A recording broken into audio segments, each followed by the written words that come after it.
অনেকেই বলে আমি বিএনপির বিরোধিতা করি। আমার জীবনে আমি বিএনপির বিরোধিতা করতে যাই না। প্রথমটা শুরু হয়েছিল, আমি যাত্রাবাড়িতে গিয়েছিলাম একটা প্রোগ্রামে, শহীদদের প্রোগ্রামে গিয়ে এক শহীদ ফ্যামিলির বাবা উনি বক্তব্য দিলেন। ওনাকে 10 লাখ টাকা অফার করা হয়েছে ওই দলের শহীদ ক্যাটাগরিতে নাম লেখানোর জন্য, 1 নম্বর। 2 নম্বর হলো ওই দিন তারা একটা তালিকা প্রকাশ করে।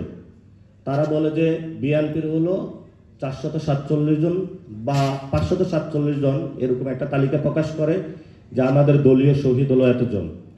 আমি বাসায় এসে একটু ঘাটাঘাটি করলাম, ঘাটাঘাটি করে দেখি এই দাবিটা সত্য নয়। এরপর থেকেই আমি এই জনযুদ্ধ শুরু করলাম।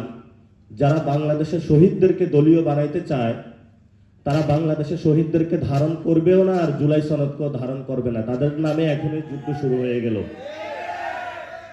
এখন অনেকে বলে যে চুপ করে যাবে, হামলা চালাবো, মামলা দিব। তো আমার এতদিন 2টা কথা ছিল, হয়তো কবর অথবা জেল। গতকালকে আমিরে জামাত আরেকটা কথা স্মরণ করিয়ে দিলেন, জায়নাগরও হইতে পারে। তো হয়তো বড় জেল অথবা ছোট জেল অথবা কবর, ওরা আমাদেরকে ভয় দেখায়। ভয় দেখায় কি বাংলাদেশের কাউকে নিবৃত্ত করতে পারবে? আপনারা সবাই জীবিত আছেন না? লড়াই হবে, স্বাধীনতা আসবে, সংস্কার হবে, বিচার হবে, ইনশাআল্লাহ আপনাদের নেতৃত্বেই হবে। যেভাবে আপনারা নেতৃত্ব দিয়েছিলেন 24-এ, আমরা আপনাদের নেতৃত্বে কাজ করতে প্রস্তুত আছি। মাঠ ছাড়া যাবে না।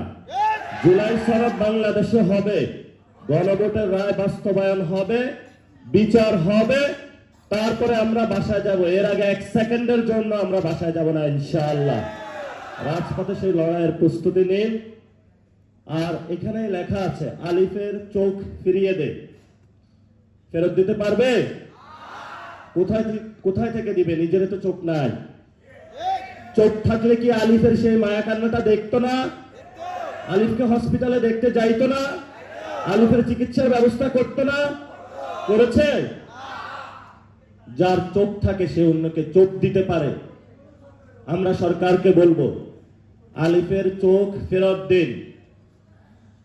আমরা বাংলাদেশে আর কোনো সন্ত্রাসী কার্যক্রম চাই না। বাংলাদেশে আপনারা যা করছেন পুরো বাংলাদেশে, এটা আইন শৃঙ্খলা আপনাদের হাতে তুলে দিয়েছেন। আমরা স্বরাষ্ট্রমন্ত্রীকে বলবো, আপনি যদি আইনের রক্ষক নাকি বক্ষক, এটা আমরা আপনাকে প্রশ্ন তুলতে চাই। পুরো বাংলাদেশে স্বরাষ্ট্রমন্ত্রীকে বলবো এস আলমের পিছনে ঘোরাঘুরি না করে যারা আহত ভাই হয়েছে তাদের বিভিন্ন জায়গায় নিরাপত্তা দেন। যারা খুন করেছে যে ব্যবসায়ী, আপনি তাকে নিরাপত্তা দেন। আর যে খুনি তাকে ছেড়ে দিয়েছেন, সে আইসা হলো আহতদের ধমক দেয়। এই হলো আপনার নতুন বাংলাদেশ, এই হলো নতুন সংবিধান। আমরা চাই বাংলাদেশটা পরিবর্তন হোক। এই পরিবর্তনের যাত্রা আপনারা সবাই ঐক্যবদ্ধ থাকবেন। আমরা আপনাদের সন্তান হিসাবে আপনাদের প্রতিনিধি হয়ে কাজ করব, আপনাদের আন্ডারে কাজ করব। সবাই দোয়া করবেন। আসসালামু আলাইকুম ওয়া রাহমাতুল্লাহি ওয়া বারাকাতুহু।